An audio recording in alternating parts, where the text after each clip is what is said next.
Dalam buku suci sepak bola masa lalu, penjaga gawang adalah sosok yang paling kesepian. Mereka dianggap sebagai entitas yang terpisah dari 10 pemain lainnya. Tugas mereka sangat sederhana, kaku dan brutal. Jangan biarkan bola melewati garis putih. Mereka adalah para kuli pertahanan yang tak dituntut memiliki otak dan taktik. Mereka hanya butuh refleks layaknya seekor kucing dan keberanian untuk mematahkan hidung lawan. Cobalah tonton pertandingan sepak bola elit akhir pekan ini.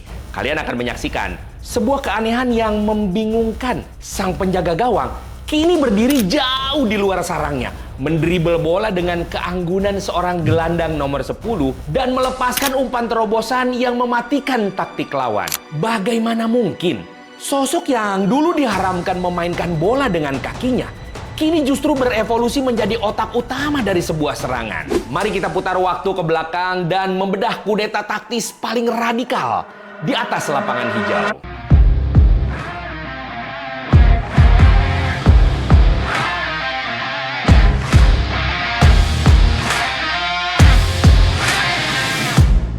Benih dari revolusi gila ini tidak dimulai dari papan taktik seorang pelatih jenius, melainkan dari meja birokrasi FIFA. Di era 80-an dan 90-an, pertandingan sepak bola seringkali berubah menjadi komedi yang membosankan.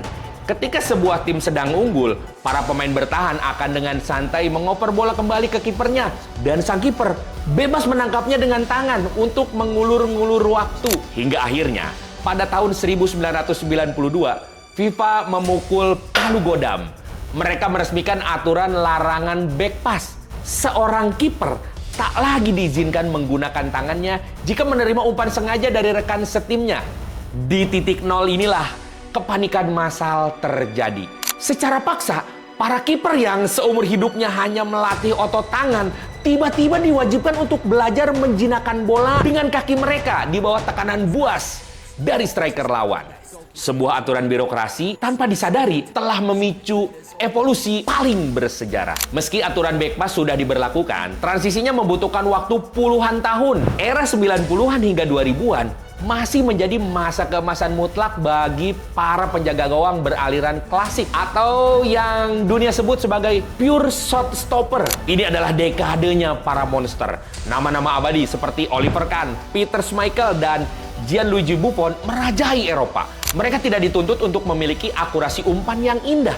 Menendang bola jauh melambung ke depan saat menerima umpan balik adalah hal yang sepenuhnya dimaklumi. Nilai jual mereka murni terletak pada daya intimidasi, kemampuan mengomando garis pertahanan, dan refleks di luar nalar manusia. Mereka adalah tembok terakhir dari sebuah benteng pertahanan.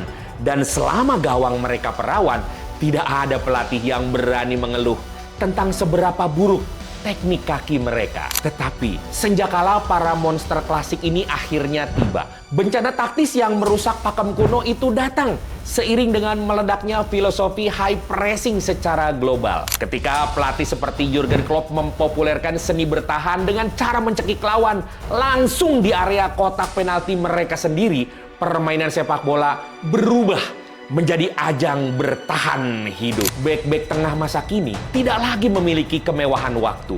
Saat mereka dikurung oleh 3 striker musuh yang berlari layaknya anjing pelacak, satu-satunya jalan keluar adalah mengoper bola kembali ke kiper. Masalah fatalnya adalah jika sang kiper tidak memiliki ketenangan dan teknik yang memadai, ia akan langsung panik dan menendang bola liar yang pada akhirnya kembali direbut lawan. Kiper dengan kaki yang canggung tak lagi sekedar kelemahan kecil. Mereka berubah menjadi bom waktu yang siap menghancurkan timnya sendiri. Dalam menghadapi teror pressing tingkat tinggi ini, para pemikir sepak bola modern menyadari sebuah celah yang sangat fundamental. Sepak bola pada tingkat paling elitnya adalah permainan ruang dan matematika. Ketika tim lawan mencoba menjegal kalian dengan melakukan penjagaan 1 lawan 1 atau man-to-man marking di seluruh penjuru lapangan, ada satu pemain yang tidak akan pernah dijaga oleh musuh, sang penjaga gawang.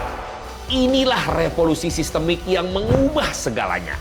Dengan menjadikan kiper sebagai pemain yang aktif mendistribusikan bola, atau the ball playing goalkeeper.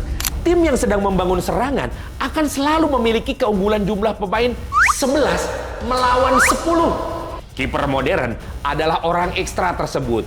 Menggunakan mereka sebagai poros passing adalah jawaban taktis paling mutlak untuk menghancurkan sistem pressing sekuat apapun. Sosok jenius yang pertama kali mengejutkan bumi dan menormalisasi kegilaan ini adalah Manuel Neuer. Tepat di panggung termegah Piala Dunia 2014. Di bawah asuhan Joachim Löw dan fondasi yang dibangun Guardiola di Bayern Munchen, Neuer mendefinisikan ulang batas geografis seorang kiper. Ia tak sekedar memotong umpan, ia mengubah posisinya menjadi seorang sweeper atau libero. Neuer beroperasi hingga sepertiga lapangan, menyapu bola dari serangan balik lawan tepat sebelum ancaman itu benar-benar lahir. Inovasi ini memberikan dampak yang luar biasa. Barisan pertahanan Jerman bisa berdiri sangat maju untuk menekan lawan karena mereka tahu mereka memiliki penjaga gawang yang berfungsi layaknya bek tengah ekstra. Neuer tidak hanya mengubah cara bermain, ia mengubah psikologi dan batasan keberanian dari seorang penjaga gawang di era modern. Sayangnya, evolusi selalu meminta darah. Dan seleksi alam di era baru ini sangatlah brutal. Kisah paling tragis dari transisi ini menimpa Joe Hart. Sebagai kiper nomor 1 timnas Inggris dan legenda yang telah memberikan gelar juara bagi Manchester City, posisi Joe Hart tampak mustahil untuk digeser. Hingga akhirnya Pep Guardiola tiba di Manchester. Sang arsitek asal Katalan itu tidak peduli pada status legenda atau berapa banyak sarung tangan emas yang Hart menangkan. Di mata Guardiola, kaki Joe Hart tidak cukup pintar untuk mendikte permainan dari belakang. Dalam hitungan minggu, kiper terbaik di Inggris itu disingkirkan dengan dingin. Dibuang dari klub yang membesarkan namanya semata-mata karena ia tidak bisa memenuhi standar teknis umpan pendek yang dituntut oleh sistem build-up modern. Kekejaman sistemik ini terus berlanjut hingga memakan korban terbesar di generasinya, David De Gea. Jika kita murni berbicara tentang refleks manusia super dan kemampuan menepis bola, De Gea mungkin adalah yang terbaik di abad ini. Ia sendirian membawa beban Manchester United selama 1 dekade pasca runtuhnya era Sir Alex Ferguson. Tetapi sepak bola telah berubah dan De Gea tertinggal di masa lalu. Ketika Erik ten Hag datang dengan filosofi sepak bola ayak yang menuntut permainan konstruktif dari garis gawang, kelemahan fatal De Gea terekspos tanpa ampun. Ia gagap di bawah tekanan, sering memberikan umpan salah yang berujung pada kebobolan konyol, dan tak mampu bertindak sebagai playmaker. Dengan sangat menyakitkan, Manchester United akhirnya melepas kiper tersukses mereka, membuktikan bahwa sehebat apapun refleks tanganmu, hal itu tak ada artinya jika kakimu tak mampu bermain sepak bola. Dari puing-puing kiper klasik yang berguguran, lahirlah penguasa baru, para maestro bersarung tangan. Manifestasi paling sempurna dari evolusi ini ada pada sosok Ederson Moraes. Di Manchester City, Ederson bukan sekedar kiper, ia adalah seorang quarterback. Ia memiliki kemampuan umpan sejauh 70 meter yang akuratnya menyamai umpan terobosan Kevin De Bruyne. Tim lawan tak berani melakukan pressing tinggi karena satu ayunan kaki Ederson bisa membelah seluruh pertahanan mereka dalam sekejap. Di sisi lain, evolusi ini semakin radikal di tangan David Raya bersama Arsenal. Ia mengubah bola menjadi sebuah umpan pancingan.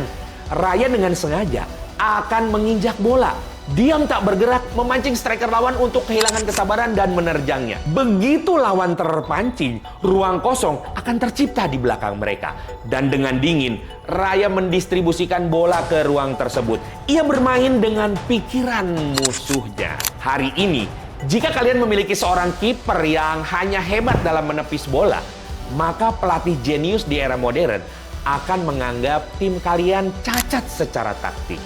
Menepis tembakan kini bukan lagi pekerjaan utama seorang penjaga gawang.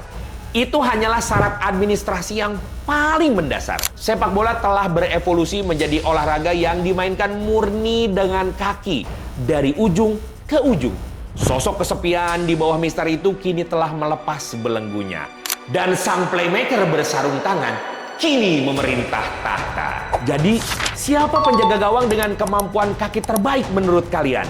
Tulis pendapat kalian di kolom komentar dan sampai jumpa di cerita bola selanjutnya.